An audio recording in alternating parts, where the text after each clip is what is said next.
We are here to listen and hear what each candidate has to say, so that you, the residents of Chicago, can make an informed decision. Good evening. Good evening. I'm Keith McGee, and I'm the Executive Director of the National Public Housing Museum. On behalf of the Board of Directors of the Central Advisory Council and the Board of Directors of the National Public Housing Museum, we welcome you to our conversation on public housing and related issues with the candidates that are running for mayor here in the city of Chicago. The Central Advisory Council, the CAC, of the Chicago Housing Authority was founded in 1971 and is the jurisdictional wide tenant organization recognized by the U.S. Department of Housing and Urban Development. The mission of the Central Advisory Council has been to work towards the improvement of the quality of life for all tenants of federally subsidized housing. To find out more information about the CAC, please feel free to view their website at www.tellingourstory.org. The National Public Housing Museum is the first cultural institution dedicated to interpreting the American experience in public housing and illuminating the resilience of poor and working class families of every race and ethnicity. The museum is slated to open in 2012 and will be located in the last remaining building of the Jane Addams Homes that was home to hundreds of thousands of families until 2002. To learn more about us, please feel free to visit our website, www.publichousingmuseum. There you can learn of our upcoming programs. One of note is that here on February 28th, in our series, The Role of Men of Public Housing, we will present 20 years later, a journey through the years with Alex Kolowitz and Pharaoh Rivers of There Are No Children Here. It will be held here again on February the 28th from 6 to 8 p.m. Chicago has been home to some of the first urban public housing efforts in the nation, including some of the largest and most significant developments. The primary objective of this conversation is for all residents of the city of Chicago to learn how each candidate will ensure affordable, subsidized, and public housing to be a significant part of their agenda.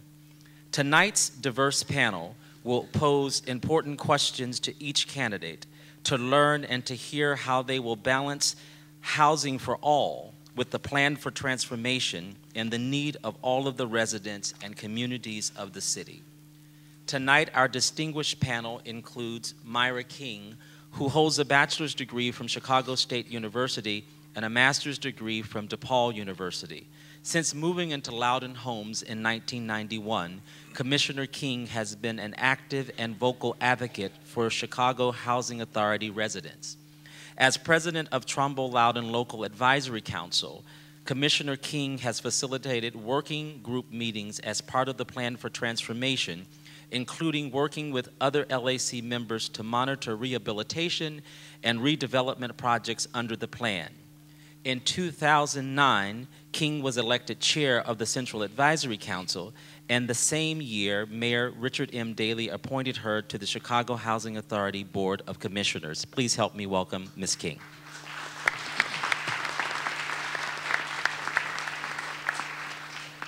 Eitan Mekeoi, did I get it right? Yeah. Is the author of the forthcoming book, The Defender: How Chicago's Legendary Black Newspaper Changed America from the Age of the Pullman Porters to the Age of Obama. In 1991, he began working with the Chicago Fender, the historic African-American-owned daily newspaper, where his investigative reporting on homelessness, environmental racism, and police brutality won him awards from the Chicago Association of Black Journalists and the Muhammad Ali Foundation. In 1996, Eitan launched Residents' Journal, an independent news magazine written for and by residents of Chicago's low-income public housing developments. He and the staff of the Residence Journal have won numerous honors, including the 2006 Studs Terkel Award, and his writing has appeared in The Nation, the Chicago Tribune, In These Times, and The Forward. His social justice work is inspired by his parents who survived Auschwitz concentration camp and the Nazi occupation of their native Budapest before immigrating to Israel in 1949 and the United States in 1963. Please welcome.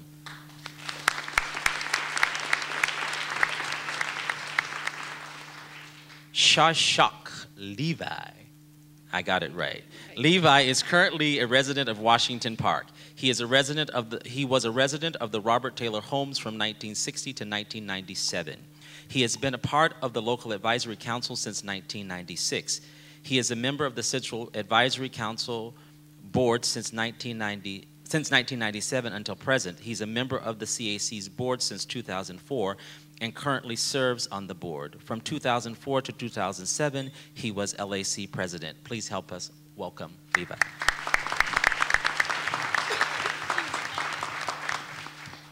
Last but certainly not least of our panel is Natalie Moore. She is currently a reporter covering news and issues for WBEZ's bureau in Inglewood. Prior to joining WBEZ's staff in May 2007, Natalie was a City Hall reporter for the Detroit News. She has also been an education reporter for the St. Paul Pioneer Press and a reporter for the Associated Press in Jerusalem. She is an adjunct instructor at Columbia College Chicago and is the former program chair for the Association for Women Journalists. Moore's work has been published in many newspapers and publications, and she is a 2009 fellow at Columbia College's Ellen Stone Black Institute for the Study of Women and Gender in Arts and Media. A native of Chicago, Natalie Moore earned her master's in newspaper management from the Medill School of Journalism at Northwestern and a bachelor's in journalism from Howard University, and she is the author of the upcoming book, Blackstone. Please welcome Natalie Moore.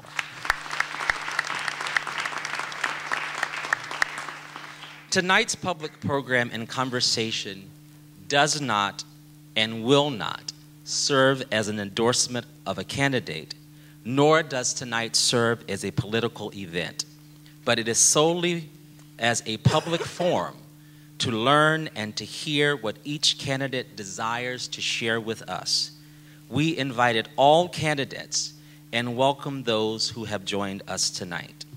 At this time, I'd like to take the opportunity to introduce Miguel Devalier, who grew up on Chicago's West Side and attended public school before earning his bachelor's and master's in education and guidance from Northeastern Illinois University. He worked as a community advocate and a nonprofit director in Chicago before being elected to the Illinois State Senate in 1986. With this election, he became the first Latino senator in the Illinois General Assembly, where he then served for 20 more years and became assistant majority leader. While representing Chicago's Northwest Side, he fought for open and transparent government, stronger consumer protection, education funding reform, and better health care and social services program. Devalier was the first non-African American member of the Illinois Legislative Black Caucus, on which he served for 15 years. Please welcome Mr. Devalier.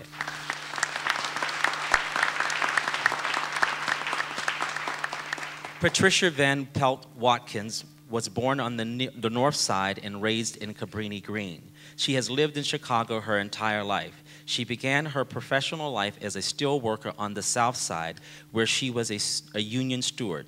She subsequently earned her bachelor's and master's and PhD degrees while raising 2 children and co-founding the 300-member Ambassadors of Christ Church in Chicago's Auburn Gresham neighborhood. She was also founding director of the Target Area Development Corporation, a community organization to improve public safety that saw its budget swell from $10,000 to $3 million and generated jobs under her leadership. She is also on the founding board member of Advance Illinois, a bipartisan advocacy group that works to improve the quality of education in Illinois, and serves as a founding member of several other organizations, including the United Congress of Community and Religious Organizations. Please welcome Patricia.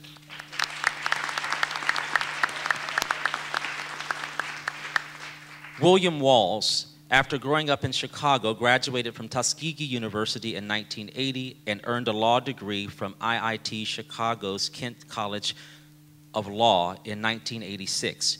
During the late Harold Washington's successful campaign for office of mayor of Chicago, Bill Walls helped to organize the Lawyers Committee for Harold and served as president of Law Students for Washington and assistant scheduler. From 1983 to 1986, Bill served as a confidential assistant to the mayor. Bill Walls co-managed Joyce Washington's campaign for Illinois lieutenant governor, served as national political director for Reverend Jesse Jackson's Rainbow Push, and serves as the main Illinois surrogate for John Kerry in his 2004 bid for U.S. president.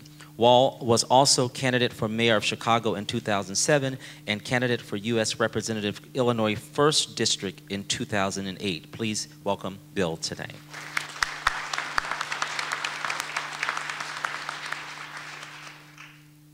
Tonight's conversation will be led by actress Bernadette Standis, known for her role as Thelma Evans on the iconic show Good Times, about the Evans family coming out of our very own Cabrini Green.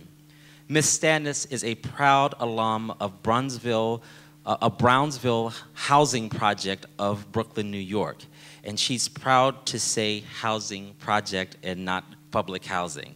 She serves as the national spokesperson for the National Public Housing Museum and has come all the way from sunny Los Angeles, California to the snow of Chicago to be with us on this evening. Will you please help me welcome Bernadette?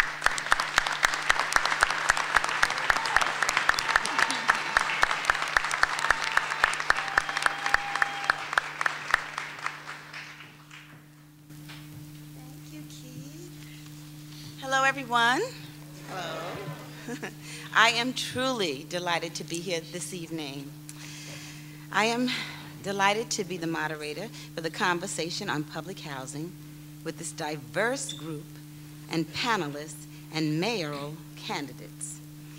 Though I am not a resident of Chicago, I am an alum of the public housing, as you just heard, from Brownsville, Brooklyn, New York, Van Dyke Projects, 419 Blick Avenue, apartment 10G. No, that was home.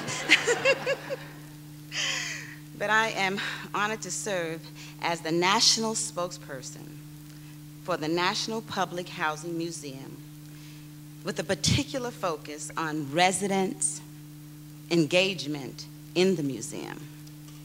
We must preserve that. Public housing is very complex, and it's also simple. There have been many illuminations about drugs, violence, stolen childhoods. There have been also flowers, flower gardens, helpful neighbors, borrowing sugar. Y'all know. And hope for the future, which is the true story of public housing. Both are the true stories. Both at different times and sometimes at the same time. The story of public housing is very complex, but it starts with a simple truth, and that truth is all people need a home.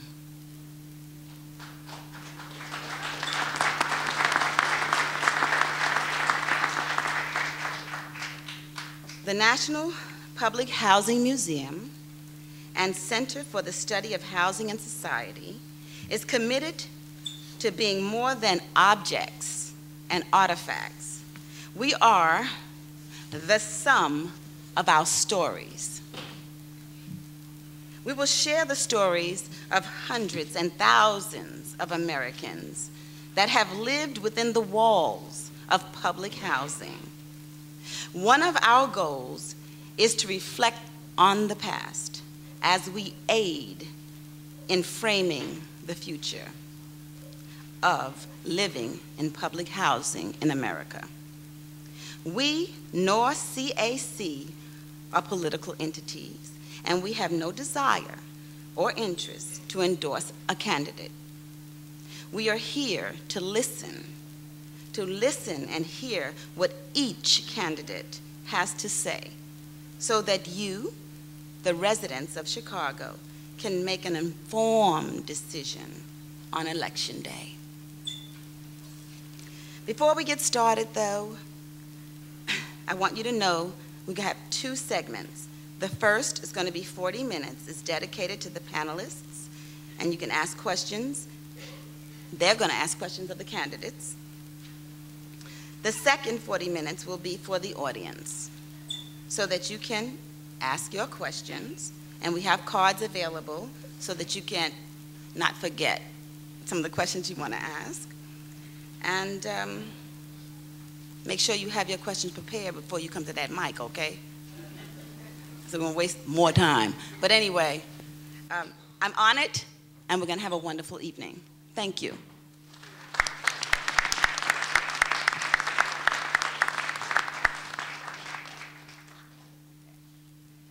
Okay, now the first question we're going to have this evening is going to be Myra King.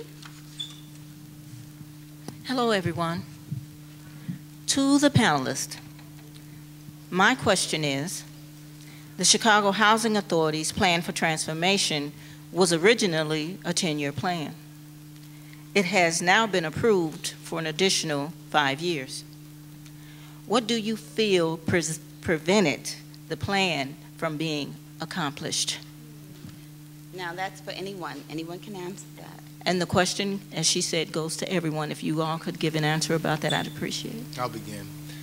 I think the first mistake was the program was too aggressive. A little louder, please. They can't hear you. I think the first mistake was the program was too aggressive. It sought to do too much in too little time. It didn't take into account the variables, including the economy, the conditions of people. It didn't take into account realistic goals. So the program displaced 210,000 people, and many of them weren't placed in environments that were ready to handle their particular circumstances and their needs. Many of the persons who were living in public housing lacked education. Some had drug addictions, and they were placed in communities that weren't ready to receive them and accommodate them and address their concerns. So the plan for transformation was started with the idea that public housing was transitional, but it was home to many people. And home is more than just the place where you lay your head at night. It's the place where you're comfortable walking the streets. It's close to your family and your friends. It's the place where you work. It's the area where you work in. You know, be that work in a grocery store or in a factory. Most people lived and worked in those environments. So when you displace those persons and put them in communities that didn't have public transportation, didn't have support services, they weren't able to complete their mission in life. So the plan was too aggressive. It didn't take into account the needs of the constituents, and it certainly, at the end of the day, hasn't met its target. Thank you. Thank you. That was wonderful. Thank you.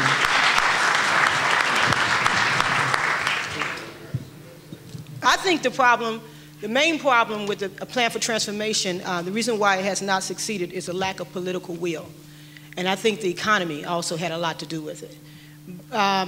Public housing is so important. My mom, you know, she raised us in Cabrini Green projects. She was able to go to school and work and have enough money to take care of her children and get us out of the projects.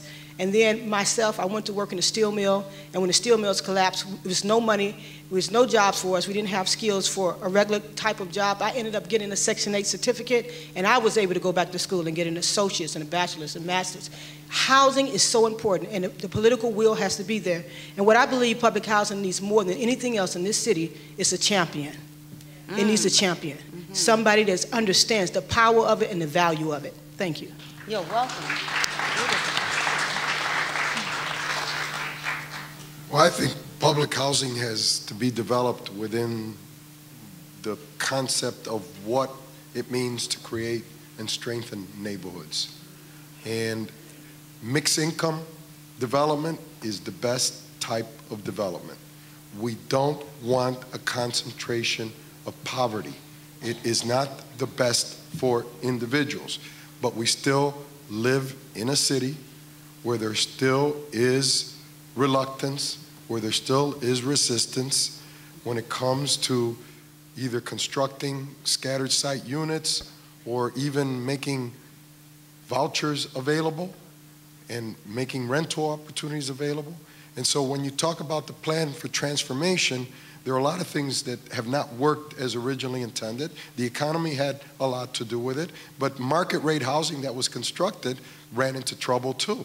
And so there are a lot of things to look at. And the fact of the matter is that the plan was necessary, but it has to be revised. And I think under the next administration, you're going to see those revisions. Oh, okay, thank you. All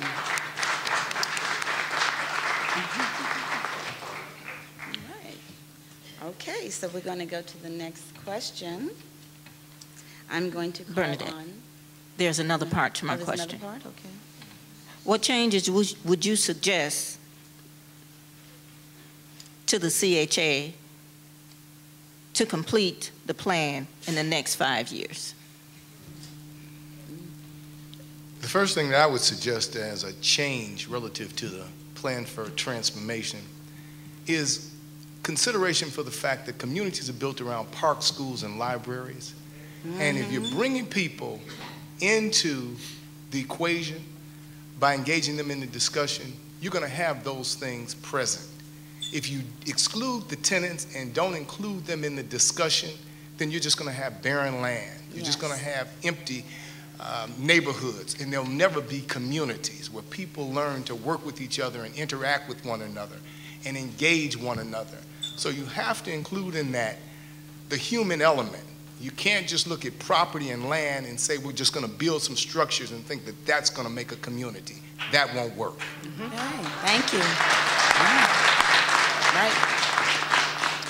I think one of the biggest problems we have is that the communities that are receiving people who came out of the public housing don't understand what it means. I developed 2 housing projects, one on the south side, one on the west side. It was supportive housing for families.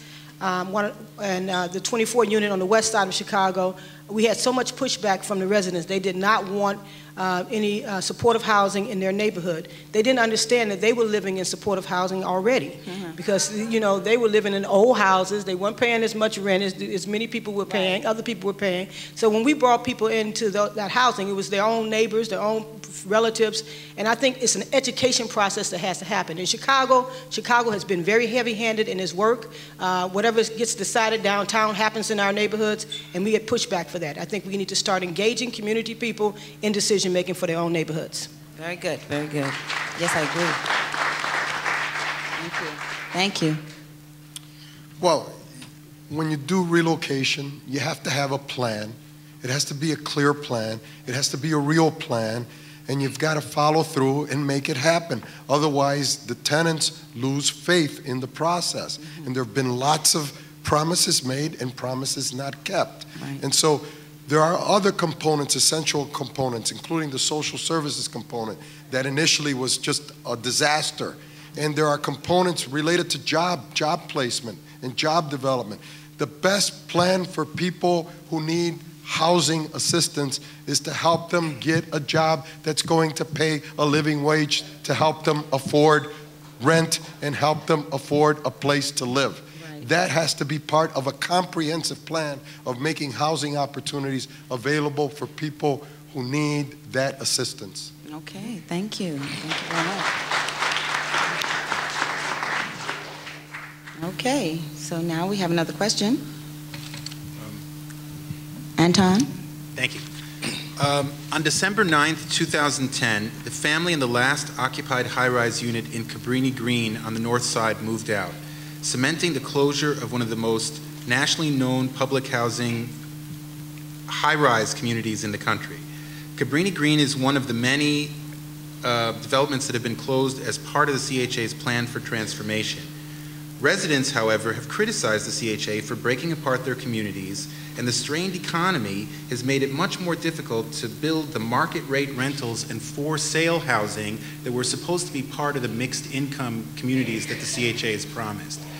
As part of the commitment that the city has made to public housing residents, taxpayers, and the rest of the city, would you consider options such as changing the mix of what a mixed income community consists of, or how would you fulfill that commitment to the taxpayers and to the residents of public housing? No, I think, I'll go first. Sure. You know, I think the mix has to change. The economy is forcing us to make that change. But what we don't want is to go back to a concentration of low-income housing in a different area of the city just because land may be available. You know, I believe that people should be able to live anywhere where they want to live in the city of Chicago. And that's extremely important. And so certainly one way to do that is through the vouchers and through Section 8. You have to make that available, and it's important that people be educated about how these units are managed.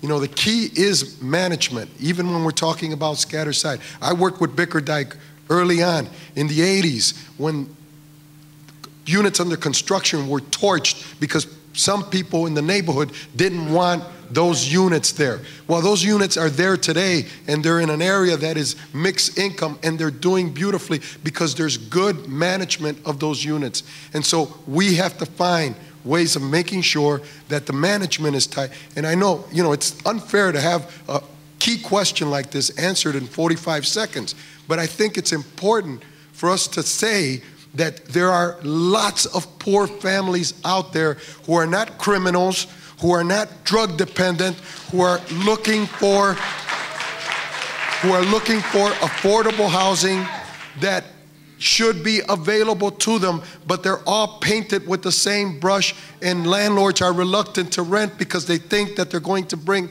problems. There's a need to educate the community about that, and when a family is drug dependent and has gangbangers living in it, then they have to go someplace else because we need to make those units available for the good poor families that are in need of help. Thank you so much. That was great. Thank you. I will echo a lot of what Miguel has said. I think it's so important for families to be a part of a community. And if we just try to just place people in different neighborhoods without engaging the residents in that neighborhood, we're going to have pushback over and over again. I think it's one of the things I think that was necessary that we didn't have in Cabrini Green was we needed supportive housing. We needed more than just a place to sleep. We needed support to get opportunities that we didn't even know exist. My mother read a lot. She only had a 6th grade education. She went back to school, eventually got a college degree, and was able to get a good paying job, but she read a lot. So she knew about a lot of things that our neighbors didn't know about. So I think it's so important in going forward with CHA that any housing we develop, it needs to be supportive housing, housing that provides wraparound services for families. Thank you. Yes, that's right. I slightly disagree with Miguel. Keep in mind, public housing is usually the last step prior to homelessness. And we have a responsibility to provide fair and decent housing for all residents, irrespective of their circumstances. Keep in mind, the purpose of government is to provide for the common defense, ensure civility, and to take care of those who are weak, inflicted, infirmed, or disoriented. It doesn't matter what their circumstances are. We have to meet them at their point of need. Now, you can have programs that you put them in, but you don't put them out of public housing simply because they've fallen prey to the ills of society. So we have to have a more humane approach that ensures that we don't have people, again, sleeping underground Wacker Drive in weather like this. We have to make sure we have programs that help people develop and grow even in public housing. Thank you, William. Thank you. Okay. Yes. Okay, now we're going to ask the second question. Anton? Yeah, I'll just ask real quickly about Cabrini Green in particular. There are some particular opportunities there because of its location relative to the Gold Coast and other high-income areas. How would you take advantage of that to leverage the location to change the mix or to reconstruct housing on that site? You know, it's been estimated that 11.4% of the residents will be brought back to public housing land. I think that we have to have a larger percentage set aside for those persons who were previously tenants on that land. Those persons became accustomed to that community. The air smells better there for them. It feels better there. And we have to help them to grow and develop by bringing them back into comfortable surroundings. Certainly we want better housing for everybody, but at the same time, we don't want to forget that those people are indigenous to those communities. They have a right to return to those communities. So we need to improve the mix downtown, which is where the jobs is. They're within walking distance of real jobs, and Michigan Avenue. So they're part and parcel of Chicago, and they're not just placed in poor communities next to other poor people. All right, very good, very good. Do you mind repeating the question? I was asking, Cabrini Green is a different circumstance because of its location relative to the Gold Coast and to other high-income areas. How would you use its location to leverage a different situation for the redevelopment of Cabrini Green? Well, for one thing, when we lived in Cabrini Green, there were very few people working, and it was set up that way, in a way, because like it was wrong at that time. When we was in the 60s. It was wrong to have a man in your house and live in Cabrini Green. You had to, the woman had to live alone. Wow. So unless he was a part of, if he was on her her lease, then that caused problems for us. And as far as getting enough food and things like that. So I think that was a main problem during that time that kept us from being able to grow out, for families to really develop and grow. But I think what's important in that area, if we could redo the development, what I would say is that we should buy down the mortgages and have rent at a lower level that doesn't go up when you make a little more money. See, because every time you make a little more money, they double the rent, and a little more money, they triple the rent, and you can never get out of it. So if the rents are bought down, the two developments that I did on the south and west side, we bought the rents down with tax credits and low, zero interest loans. Bought it down so that the mortgage was very low, and we were able to keep the rents real low. And people were able to, several people have grown up in that housing and went out and bought their own home because they weren't being gouged as they made a little more money. So if I had my way, I would say let's keep the rents the same, and and let people grow up in that housing and then be able to buy a piece of property there. Thank you. I supported the construction of SROs. I was the administrator of drug abuse programs. I have worked with people who have needed access to emergency services. I developed homeless shelters, and so I have a long history of providing those kinds of services. But in response to your question, we cannot allow development that zeroes out people for the purpose of changing demographics in an area where land has become more and more valuable. And that's what's happened around the downtown area. And so it is important for us to change the mix. It is important for us to use tax credits. It is important for us to use whatever creative mechanisms are out there to ensure that people who used to live in Cabrini Green, because I used to live just a few blocks from there when I was a kid, that they are able to live in the areas. But you do that by allowing options. People need options. Rich people have options. Poor people should also have options. Right. Well, thank you. Thank you. Okay. Shashak. CHA has experienced a record number of applications when it reopened its waiting list this summer. Within 3 days, 125,000 people had applied for only 40,000 slots. Thousands more continue to supply. So, with many Chicagoans in need of affordable housing and the potentiality of more limited budgets in the future, some people are advocating for the idea of term limits for public housing residents. And I'm wondering, what are some of your thoughts on it? This is a two-part question. Well, I think to use a blanket idea like that is never going to be good. My dad was in a terrible car accident, and he couldn't work anymore. If we had term limits, he would have been not able to keep his family. If my mom wasn't there, he wouldn't have been able to keep his family there, and he would have needed to have that housing because of his condition. So I don't like the idea of having blanket rules like that. But with the supportive housing that I developed, we go into the homes at least once a month and talk to the family. And we help them to get out of the project. So it's not like they're forced out. We help them to get out of the development. And we provide them support to get there. And I think that's what's missing. I think if we just keep building housing the way we have in the past and leaving things as we have in the past, people will not progress. They need help. They need support in order to be able to make it to the next level. And it's going to take people a real commitment from an administration to do that. And under my administration, a Watkins administration, I will be a champion for public housing because I know the value of it. And see, the vouchers even, a lot of people talk about give people vouchers. I helped people who had vouchers who couldn't get a place themselves. I worked with them because they didn't know how to talk to the landlord or talk to the person. They need help. They really need help. But once they get help, they can make it. If somebody just help them, they can make it. Mm-hmm. Thank you. Thank you very much. You know, there should be a variety of housing assistance mechanisms. You know, today, someone who loses their home to foreclosure is in need of housing. Right. Desperate need of housing, even though they may still have a job, but it's not enough. And they have faced serious problems. And so I think term limits, what that means is that, okay, we are giving people an opportunity to transition out.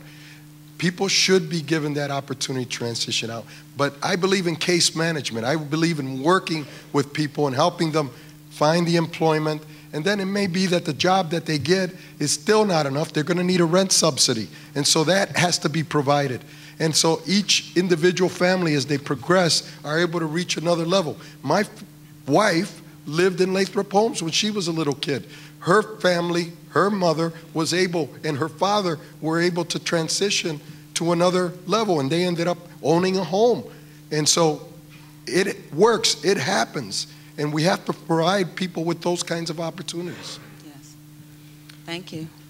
I can see why the concept is interesting to a whole lot of people, but the truth is it would be very difficult for the elderly, the disabled, and young families to grow during these tough economic times with term limits of 7 years. That's too much pressure to put on people at this point in time. And it's not one size fits all. Everybody's circumstances are different. You have to look at people not as simply numbers, but look at them and determine what their needs are and help them to grow and develop. Now, certainly you want to set some goals and timetables for those persons who've proven that they simply don't want to do anything in life. You want to set some term limits. But remember, those persons are going to end up homeless, and we're going to end up taking care of them one way or another. So we have to have sensible programs, not just catchy phrases. Very good. You're right. Adjustable financing. Second half of my question is, in 2003, for example, the Philadelphia Housing Authority set a 7-year term limit on housing choice vouchers. While HUD's regulations allow term limits, the Chicago Housing Authority has never enforced them. What are some of your thoughts? Well, I think we just expressed I can express our feelings more on about the term limits. All right. And there have to be varying degrees of assistance depending on the person's, the family's circumstances. Right. And that has to happen. And so just a set rule of a term limit, 7-year limit, is not going to work. You have to consider each individual's circumstances. Yes. Right. No blanket rules. I think that you have to transition people into home ownership. If you're going to have a mixed-use community, maybe you give people 7 years to rent there, and then you give them an opportunity to live there. Because just as you use the vouchers to pay rent, you can use the vouchers to pay mortgages. So that now people feel like they're a part of the community, and they have ownership there, and they have pride. and they're taking care of their own maintenance concerns. So now you have people who are fully developing and can go to the next step, which ultimately means owning their own business and being able to employ other people and pursuing their American dream. Thank you. Okay, thank you. Thank you. That was wonderful. Okay, we have Ms. Natalie Moore. The economy has come up a lot already tonight, and the Chicago housing market mirrors the national housing market in that the for sale market is in a prolonged slump, and we've had increased foreclosures, aggravating that problem. Given that the demolition mixed income finance model is a major part of the plan for transformation, would you favor CHA delaying the plan until the for sale market improves, or instead rehab existing sites such as Lathrop Homes and the Cabrini Green low-rise units? I love Lathrop Homes, and I don't want them to demolish those at all. Continue to refurbish those, but at the same time, stop the plan for transformation until the economy turns around. Allow people to become part and parcel of the city of Chicago without fearing having to move to Indiana or Wisconsin or other places where people have had to take their vouchers and go. These are Chicagoans. They've helped build this city. They have the right to live here under any and all circumstances. I think we should continue to construct a public housing and not wait for the market to restore, because we were developing the housing not because of the market, but because of the need. So I think we should continue to do it. Just a quick follow-up. I'm talking about the for sale portion, Right. not the Develop. I'm saying rehab existing public housing that may have been slated for mixed income, which means market rate is a part of that. So I'm saying slow down the market rate.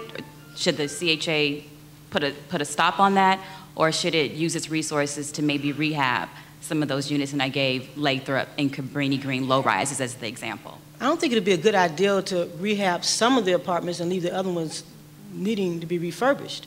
I think they should continue to refurbish, and they should use those apartments for people who need them now. We have 100,000 families, more than 100,000 families right now who need housing. So we should use the housing. I mean, to me, it's foolish to say, you know, we're going to wait until somebody else comes to use it. You know, we have people who's waiting right now to use the housing. So I would go for it. I would go for it. You know, we have a president in D.C., his name is Barack Obama, who I think knows Chicago very well, and I think that we need HUD to be more supportive of our efforts here in Chicago, because obviously the plan for transformation has not received as much funding as it needs and as it should have received. And so I think part of that, we don't want to halt it, we want to continue, because we want the transformation to benefit those who need public housing. But I want to go back to the issue of home ownership, which I agree with. You know, HUD has had experiments in the past by allowing people with Section 8 vouchers to purchase homes. The problem with those experiments is that they've been too small and they haven't been done on large scale. And with all the housing that's available out there, with the foreclosures that are available, the homes on short sales, there should be an aggressive move to allow people to use Section 8 vouchers to be able to purchase some of these homes and be able to work towards home ownership. Mm-hmm. Yeah, very good. Thank you. Thank you. Ms. Moore, do you have another question? I'll wait for my next You're going to wait? turn. Okay. All right. Given HUD's current differentials and funding levels for public housing and the voucher program, what is a realistic vision for public housing in Chicago? I think that we need to look at the 77 neighborhoods that we have in Chicago and think about what percentage of housing we should make sure should be our goal to push for it to have affordable in those different neighborhoods. I think that if we just focus in on one or two neighborhoods and try to fill at least one or two neighborhoods up with a lot of affordable housing so people have a place to live, I think we fail already. We fail before we start. We have to integrate people throughout the city of Chicago, and that's not going to happen without a plan. I saw them do it in Oak Park. Oak Park was increasingly becoming black on the east side. So what they did was sat down and made a plan. They decided, okay, we're going to integrate this city all the way around. We're not going to just let it just grow blacker and blacker and blacker as they cross Oak Park Avenue. And they made a plan, and they succeeded at the plan. Without a plan, we already failed.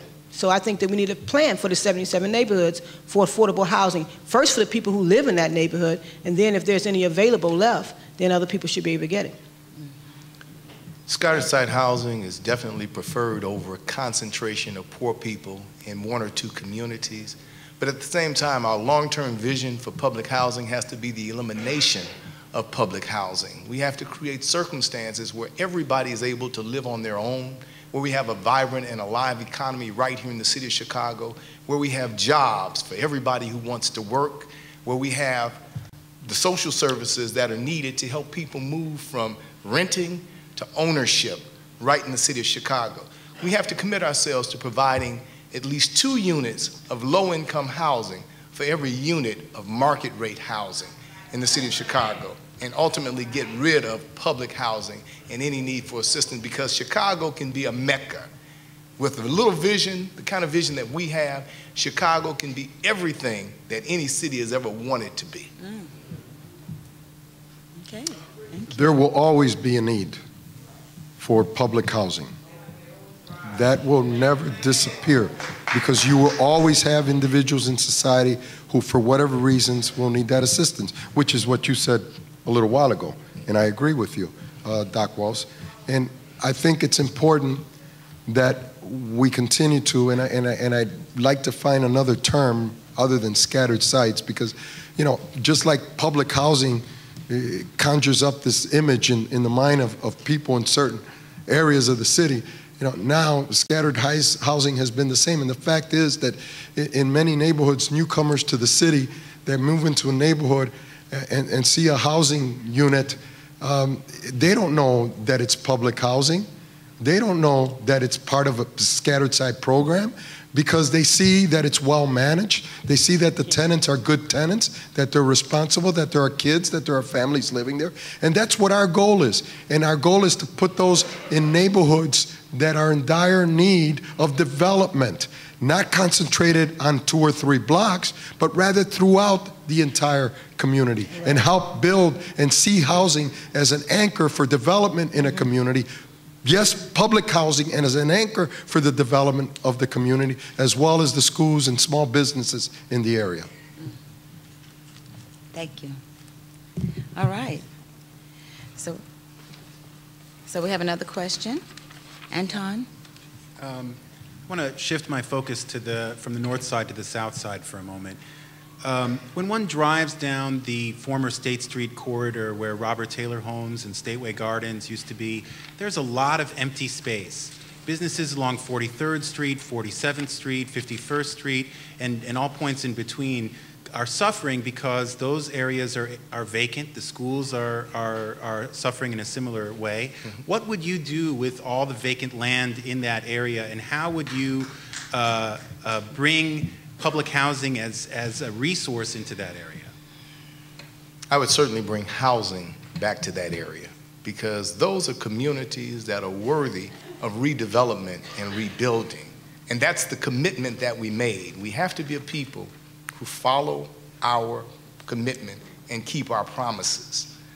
The thing that I'd like to do, though, Miguel, is to dream big dreams, and someday imagine that the city of Chicago can be like Beverly Hills. They don't have subsidized housing in Beverly Hills because they have a vibrant and alive economy.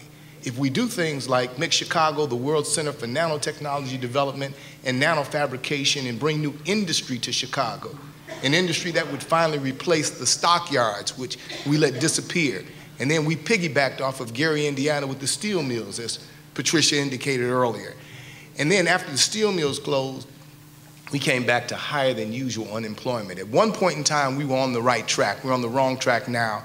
We have to stabilize our economy, bring new industry to Chicago, and someday make it possible for people to live on their own no matter what their circumstances are. Yes. Thank you. Well, with all the vacant land that we have available now, we know that because of the economy is in the state that it's in, it's not likely that we will be able to, at this time, say we're going to build a lot of housing in that area. But I think that we should plan. I think we should plan a Chicago. We have vacant lands all this vacant land, all these properties that are in short sale, foreclosure, why don't we make a plan for the city that includes affordable housing in every single neighborhood? I don't see why we can't have affordable housing in every neighborhood. And if it wasn't every neighborhood and people understood the need for it and the value for it, it wouldn't be such a pushback when we try to do different types of development. I think the problem is when we try to concentrate it in one place or another. But as far as that space that's open now, anybody could have told you if they tore the projects down, the businesses was going to go, there was nothing there. But it does leave us a canvas to really make long-term plans for the city. Thank you. Shashak, you have another question? Yes. During the campaigns for the congressional seats, many Republicans expressed a strong desire to cut federal spending. Now the Republicans hold the majority in the House of Representatives, and those spending cuts are likely to affect governmental programs across the board, including public housing. How would you, as mayor, interact with the Congress and try to keep the budgets for Chicago's public housing intact? Well, I think that it's important to lobby Congress, not just the mayor, but the people who vote for the congressman. And I think that it needs to be done in partnership with other cities and states around this near Chicago, like Indiana, Michigan, and Wisconsin, and Illinois coming together to lobby together, to have residents lobby together to push for funding for affordable housing. Because if they don't lobby, we won't get it. I mean, somebody may be able to get a backdoor deal, but the way the economy is now, those backdoor deals are coming few and far between. So we have to have residents that live in these neighborhoods to begin to unite themselves together and advocate. And as mayor under my administration, we will push for community organizing and advocacy on the city level, state level, and federal level. Thank you. It is important to lobby, but I think the best lobbyist for the city of Chicago is a person who was elected with a mandate from the people to go and represent their interests all over the world, and that includes Washington, D.C. So as mayor of the city of Chicago, I would make regular and frequent trips to Washington, D.C. to lobby the Congress. It doesn't matter whether they're Republicans or Democrats or whether they're independents, male or female. I will make them aware of the fact that Chicago is important in this world economy, and we need those things that will help us to grow and be contributors.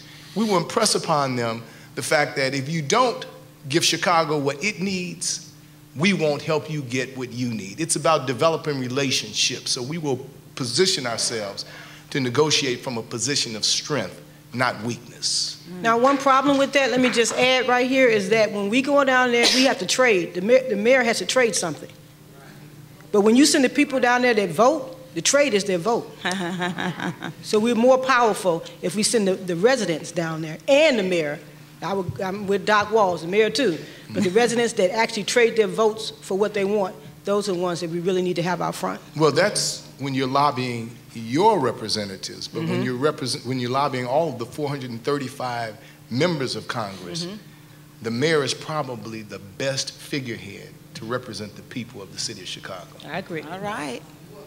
Okay. No, Okay. I don't want to repeat myself, but we do have a president who comes from Chicago, and he has leverage. And even though he doesn't always do what I think he should do, including just recently granting an extension of the tax cuts for the rich in this country, it is important that the president and his administration be very supportive of our efforts here in Chicago to obtain the necessary resources from his departments, and that budget that gets approved in Congress be one that, of course, his people negotiate, and one that will not cut us out. We won't have that. We may not have that leverage 2 years from now. I mean, we could talk long term about needing to elect more Democrats than Republicans, but you all know that we've had Democrats in Congress who are worse than Republicans, and so it's not always about one party or the other. It's about what the administration feels is a priority, and about a mayor who stands up. That's why today I was beat up by a business magazine because I said I'm for the income tax increase in Springfield, and I hope they pass it because we desperately need those dollars in our Chicago public schools and in the city of Chicago. Now, that's not a popular position to take, but it's the honest position to take, and that's what we have to send as a message to Washington, D.C. Thank you, thank you. Now, Natalie, you have a question.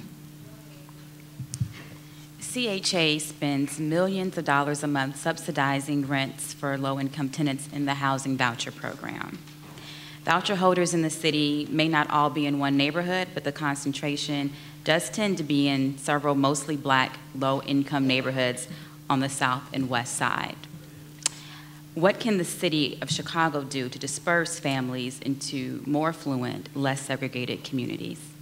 Set a plan, develop a plan that provides affordable housing in every single neighborhood, and have it adopted and an agenda, be a part of our agenda to be ensure that people in Chicago always have a place to live regardless to what neighborhood they live in.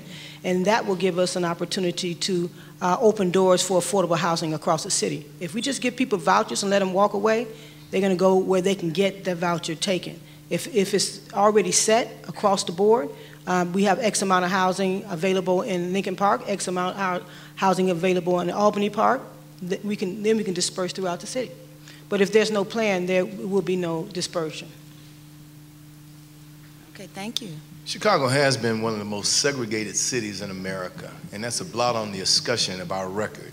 It doesn't really represent the people of the city of Chicago because most people in Chicago are approachable. Most people in Chicago are affable. Most people in Chicago like people even if they don't look like them. So as a people, we have to come together and make it popular to unify this city by promoting culture and diversity sensitivity amongst people of all ages, races, socioeconomic backgrounds, all religious persuasions, all sexual orientations, all physical and mental disabilities and limitations, because until we come together with one common mindset, and that is that we're all inextricably intertwined and we're all beings here in the city of Chicago who want the same kinds of things for our families and want the same things for ourselves, then we are forever going to be divided. And as long as we're divided, we'll never live together. So we have to make it unpopular to be segregationalist in any sense of the word.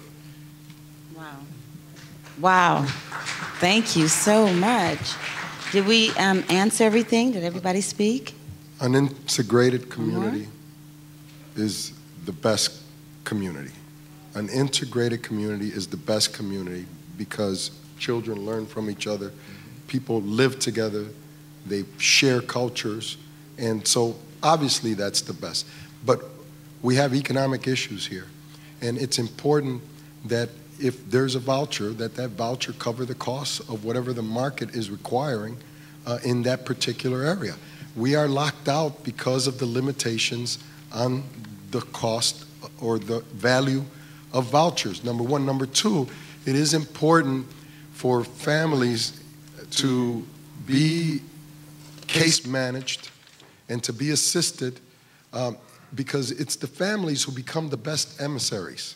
It's the families who, when finding a location, become the families that are model families that then allow for individual landlords and others and neighbors to see that we do have good people and that poverty does not equal crime.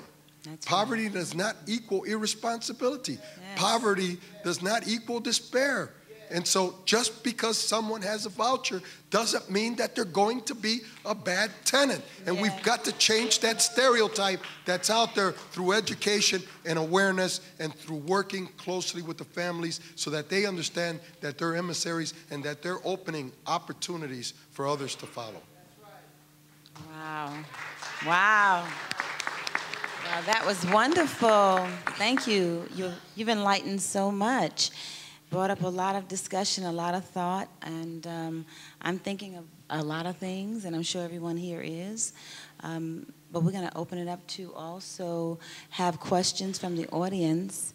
I hope you wrote at least one question down. Y'all got some questions? Okay, so we're going to open it up because a lot of things need to be brought out. I think this was wonderful. I think our panelists were great. Please give them a hand. They were fabulous. I think our candidates are amazing. You know, I'll vote for everybody, me. But anyway, are you ready, Keith? He's going to help me.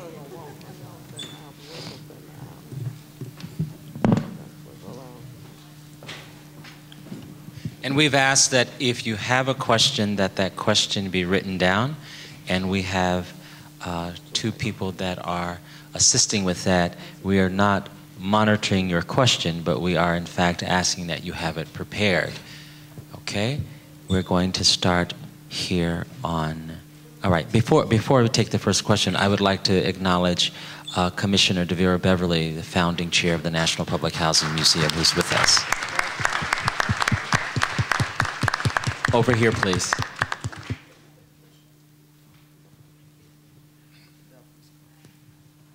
I just wanted to welcome the panel, and what question I didn't hear asked tonight is in regards to Chicago's $600 million deficit. What could you guys do in order to prevent the crime? And because I believe a lot of our money in Chicago is being spent on fighting crime. So I'm trying to see if you guys got anything in place for crime prevention besides... What's your exact question? My exact question is, what do the candidates have in place for the prevention of the crime that's taking place in the city of Chicago? Thank you. Well, right now, we spend 60% of our capital budget on public safety, and we're still not safe.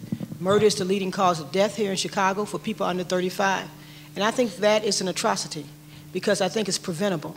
If we use evidence-based models that have evidence that they work, like ceasefire, safe passage, and other programs like that, and if the city would fund them, then we can bring down the crime in our neighborhoods. If we can just let things go as they are, we won't bring crime down. And another big part of the picture that a lot of people miss is the ex-offender.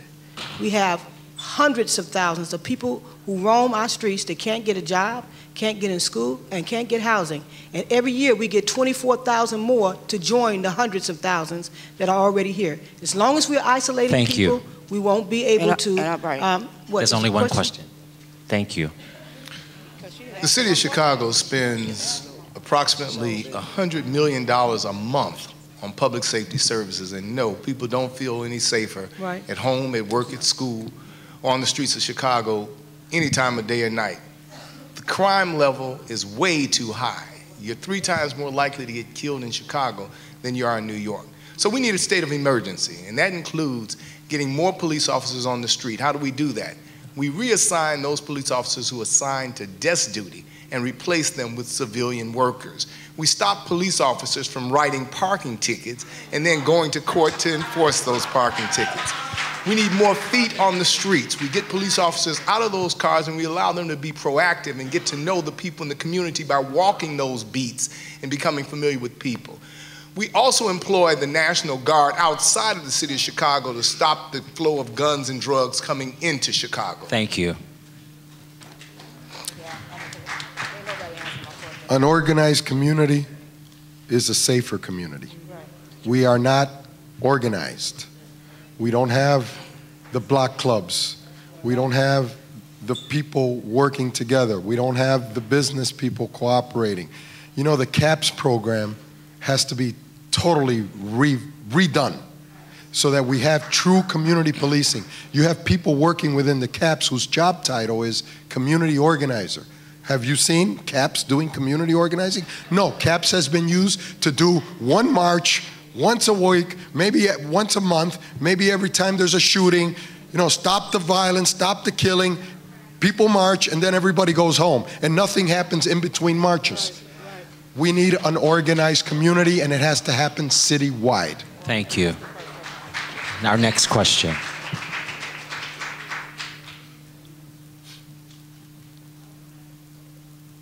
Hello, my name is Deirdre Brewster, and I am here to represent the disability community, access living.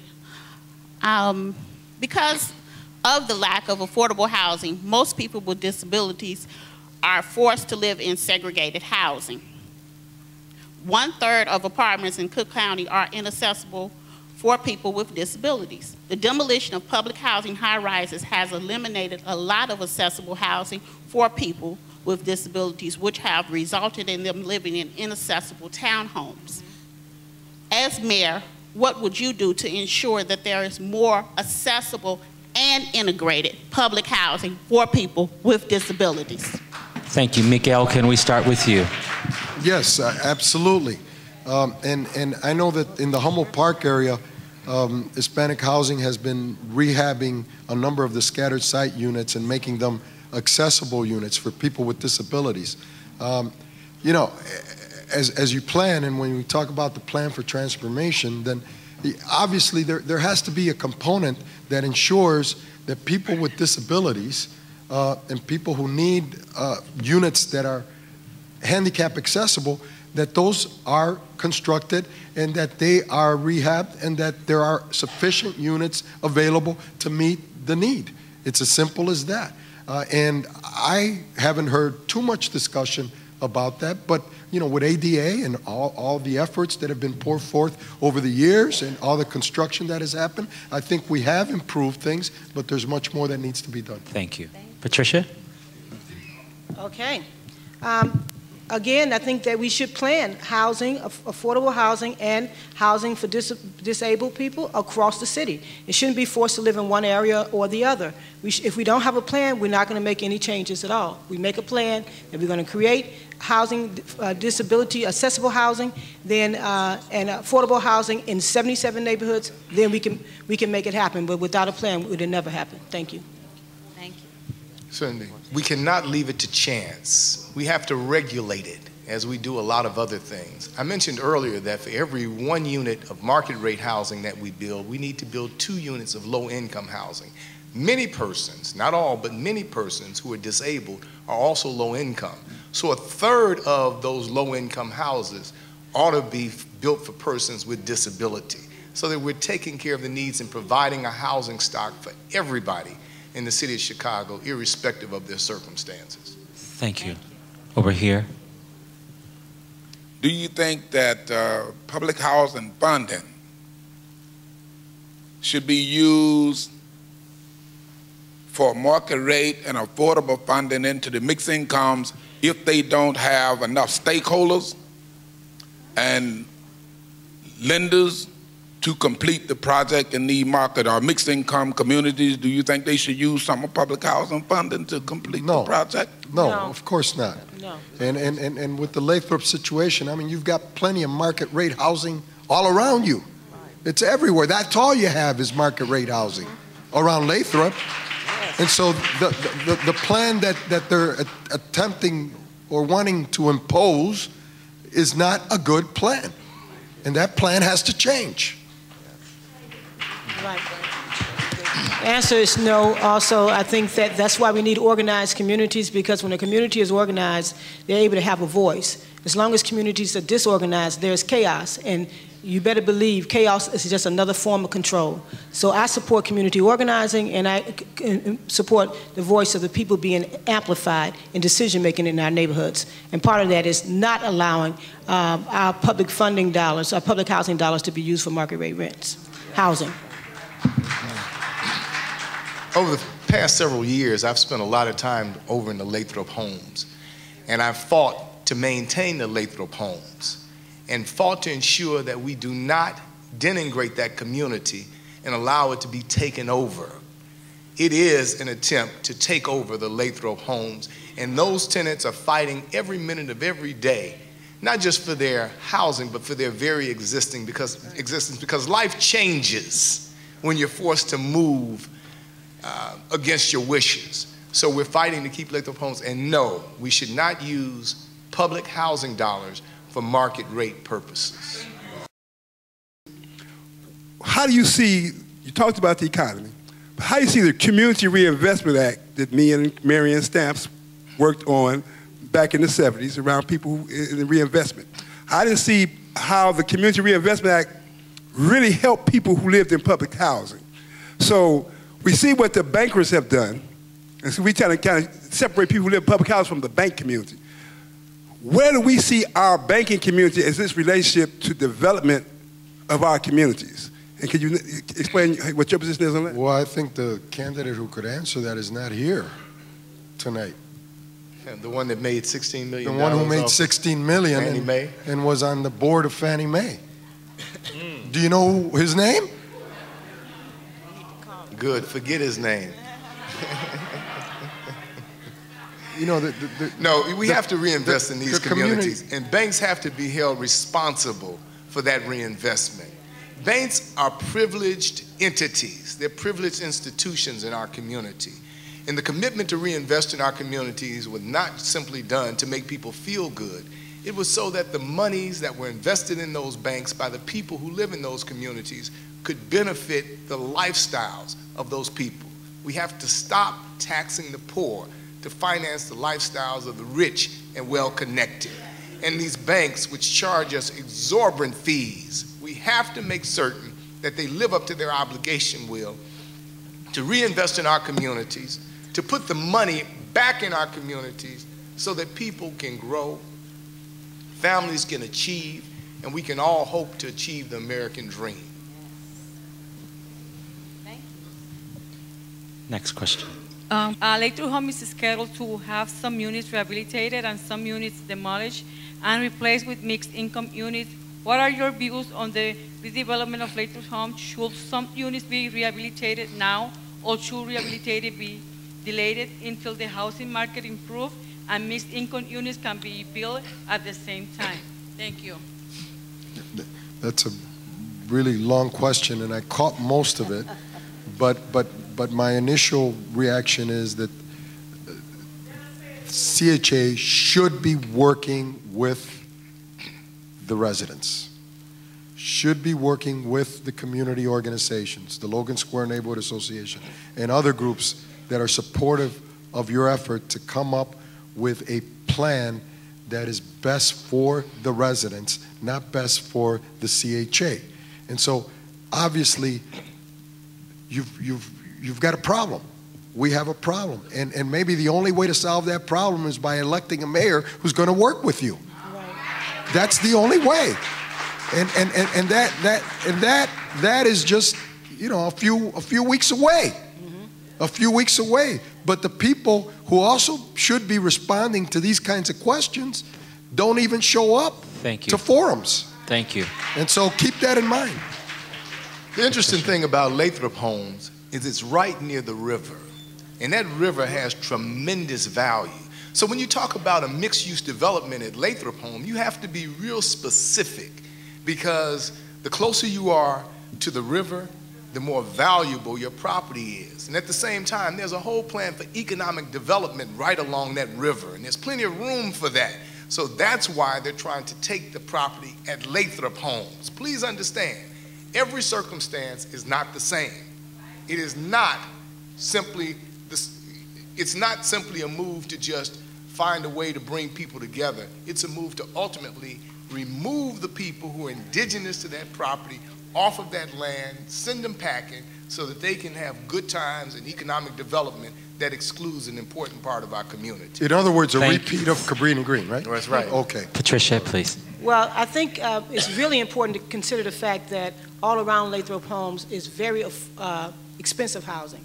I mean, it's nothing cheap around there. People I know are constantly moving west so they can be able to afford rent. So we need to really consider the whole idea of making this mixed-use housing. Isn't the area already mixed? Yeah. And shouldn't we be strengthening the public housing that's already there? I know Lathrop housing is not mixed, but I'm saying it's sitting in the middle of all this mixed housing. Yes. So I think that we need a champion.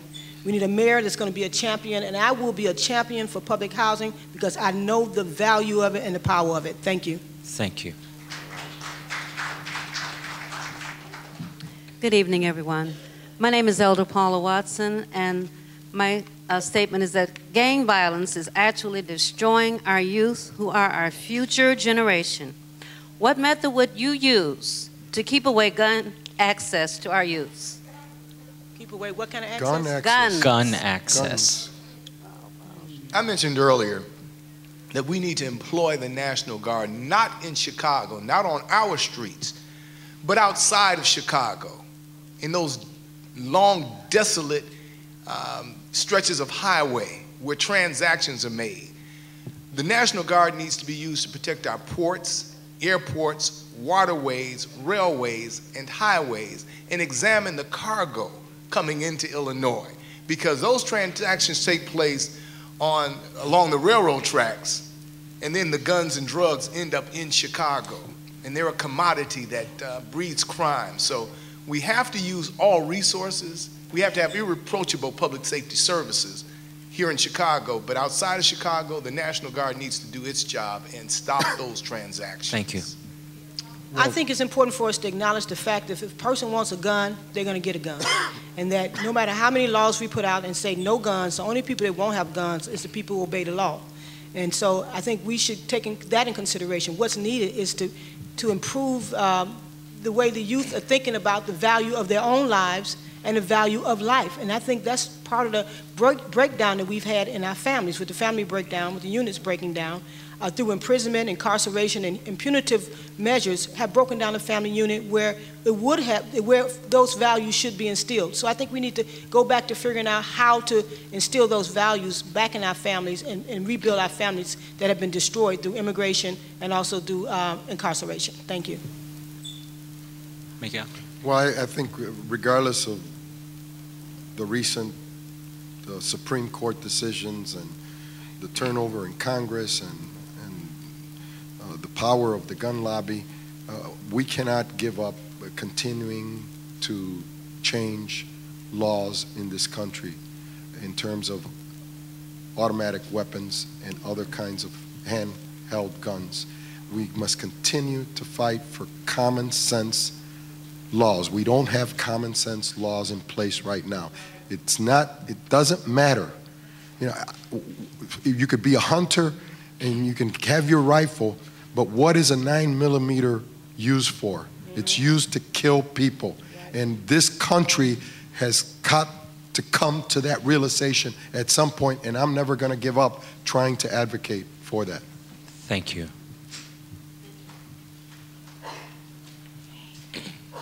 Good evening. My name is Sandra Cornwell, and I'm from Lathrop Homes. And I would like to say that there are women and children living under viaducts, children without homes.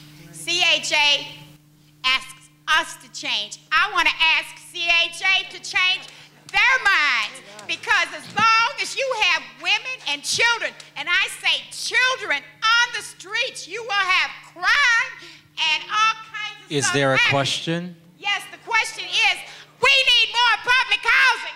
That's the question. Thanks, Sandra. Next question, please. Good evening. My name is Susie Thomas. I'm from Lake Park Place. My question is that how do you feel about low-income CHA residents being drug tested? They have the affordable housing, the marketing housing, but only the low-income being drug tested to reside in CHA. How do you feel about it, and how would you handle that? I think policies like that have to be applied across the board. You can't just drug test low-income individuals without drug testing our seniors and without drug testing others. But it can't be used as a punitive measure. You want to make certain that if you're drug testing people, that you're doing that to get an idea of who needs help, and that you're going to provide them the assistance that they need so that they can clean themselves up and get back on track. You can't make people the scapegoats in this society and figure that the more you can eliminate, the more money you can save. You've got to make it possible for people to live in public housing irrespective of the fact that they may have fallen short of the glory. So we got to make certain that we're not becoming adversarial when it comes to public housing. Miguel, I'm sorry, Patricia. It should be against the law. It should be against the law, because how do you just pick a certain population out because of their income and decide they need to be tested for drugs? When we lived in Cabrini Green, there was a lot less drugs going around. When we moved to the south side in Roseland, it was plenty drugs. And you hear me? And it was expensive drugs flowing all around the young folk, you know. So it's not about income, it's about the circumstances that we're living in. And I think it should be against the law. I'm against any practice that discriminates. Thank you.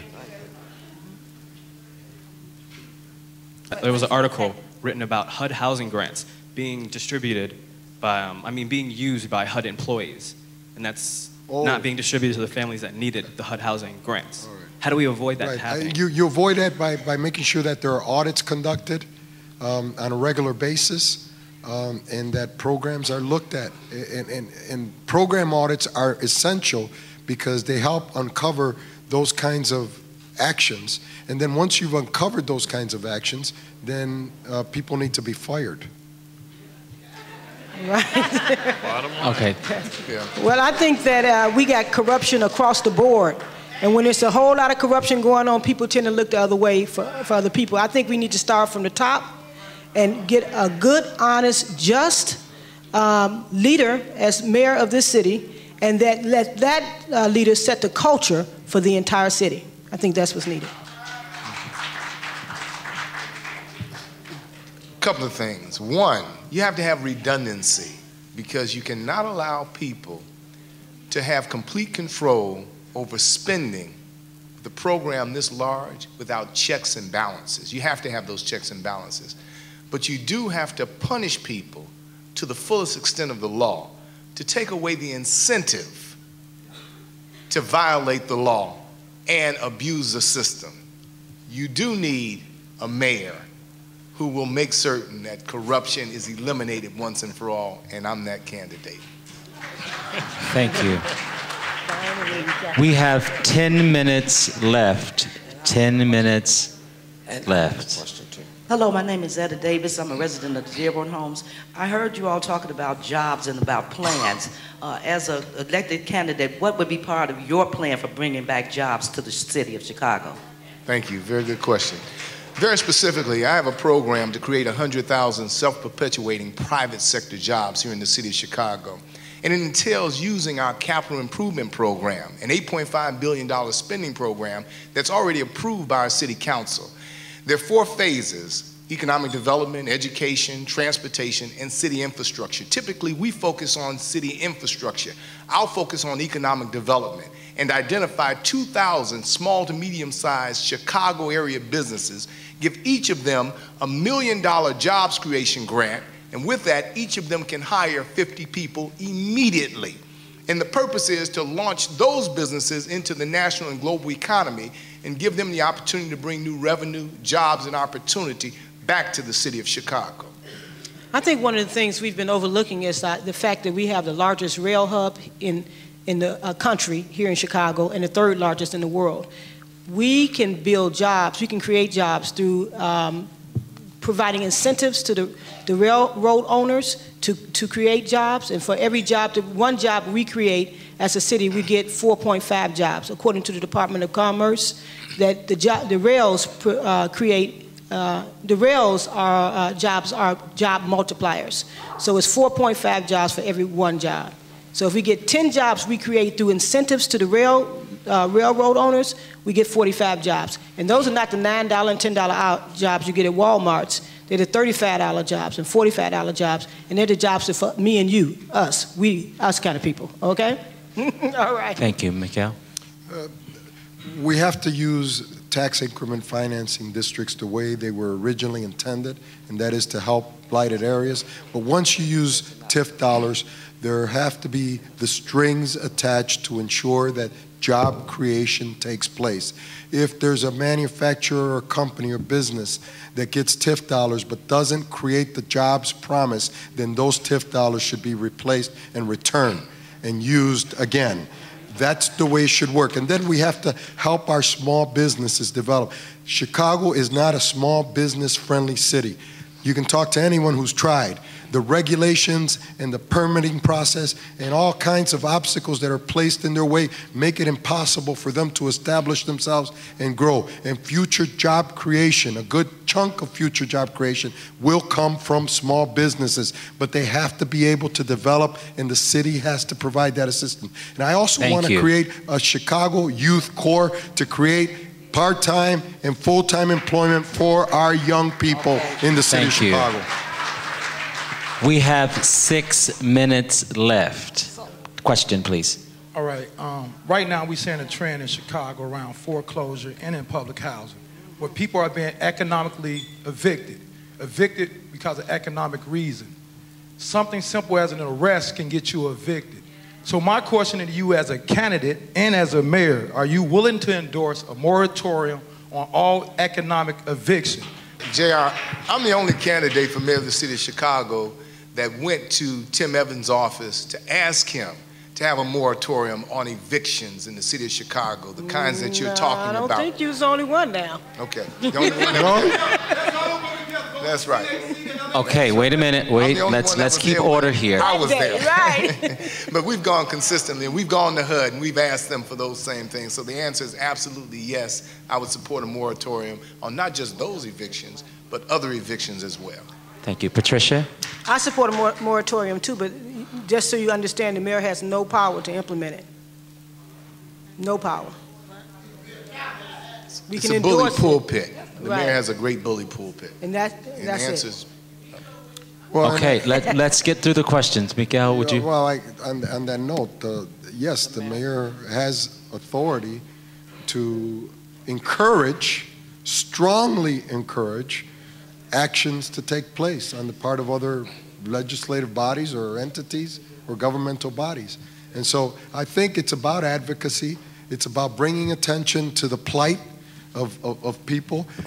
The foreclosures are something that we know is hurting a lot of people, and the evictions are inhumane. Okay. And so we've got to deal with it. Thank you. Yeah, my name is Joseph Peary. I live in Cabrini, and I've recently moved into the mixed income. Recently, the New York Times reported that Wachovia Bank, Bank of America, and Citibank were caught laundering billions of dollars in drug money, and all three banks admitted they did so. No one went to jail or was charged with a crime. They simply paid a fine. In our case, in my case, and in our case as CHA residents, all this required is an arrest, and we can be thrown out on the street. No conviction, arrest. My question is, what can you do to address the grossly unequal leases that exist in the mixed income units that we're forced to have to sign? And let me just add a few more things. For instance, my neighbors. We need a direct question. Our time is limited. That was a direct question. Let me Okay, so is that the question? A few more examples. We don't have time for examples. We need the question. We need the question. It's a matter of I'd be done time. with the question Give right me now the question, please. They can organize, we can't. They have family together, get-togethers, we can't. We're drug tested, they're not. They can have pets, we can't. Again, let me ask, and let me mention, some of them same bankers that I just mentioned are my neighbors. Okay, so the question is, what can you do to address these leases that we're forced to sign that are unequal leases? That these folks can break the law when they get ready, and then we don't break the law, and we're out on the street.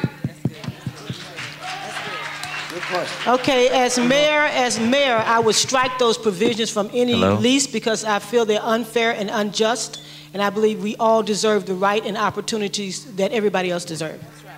You know, and I agree.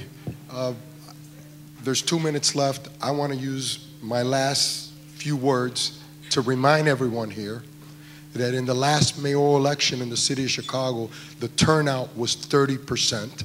And that in this election, we have 75,000 fewer registered voters in the city of Chicago than we had 4 years ago, and that all this conversation, which is wonderful and necessary, may be zeroed out by the fact that candidates with multi-million-dollar campaigns are going to put 30-second ads on TV that some people that you know are going to fall for, and we're not going to see any change in the city of Chicago. We're not going to see a new course charted for the city of Chicago because people are not going to speak out the way you are speaking out on election day on February 22nd. So please remind people to participate in this process if they want changes. Thank you.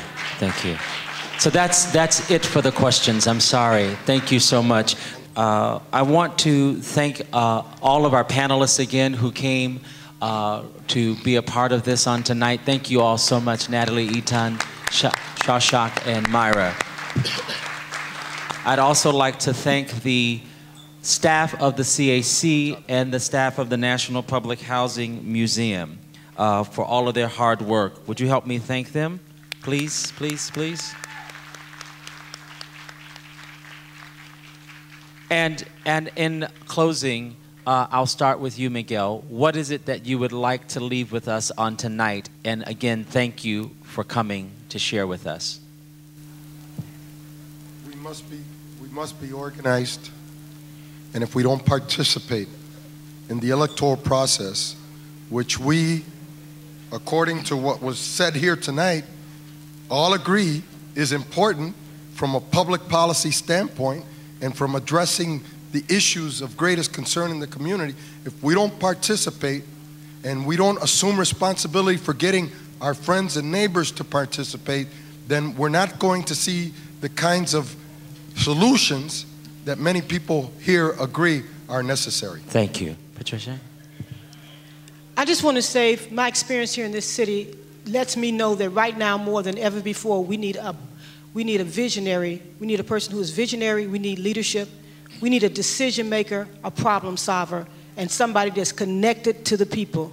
I grew up in Chicago, was born here in Chicago all my life, and I've given my life to improving the living conditions of Chicago families. As mayor, I will continue that path, and one thing you can count on, and that is that you won't find corruption with Patricia, because I have no experience in corruption and none in cronyism.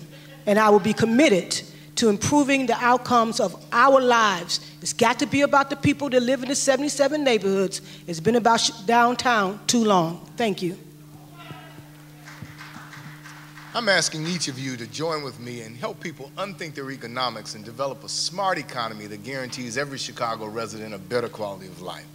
And a smart economy includes the proliferation of cleaner, greener, more energy efficient and technologically advanced manufacturing plants, a series of public-private partnerships funded by that $8.5 billion capital improvement plan to help Chicago area businesses grow, effectively compete in the national and global marketplace, increase production, and create 100,000 self-perpetuating private sector jobs. We have to spend more money on education, rehabilitation, and skill development, and a whole lot less money on incarceration. We have to have comprehensive tax reform. It makes no sense whatsoever for people to have to pay taxes on groceries and prescription drugs. And finally, we have to make certain that the city of Chicago is unified and humane. Thank you. Thank you so much. Let's thank the candidates again for coming. Thank you all.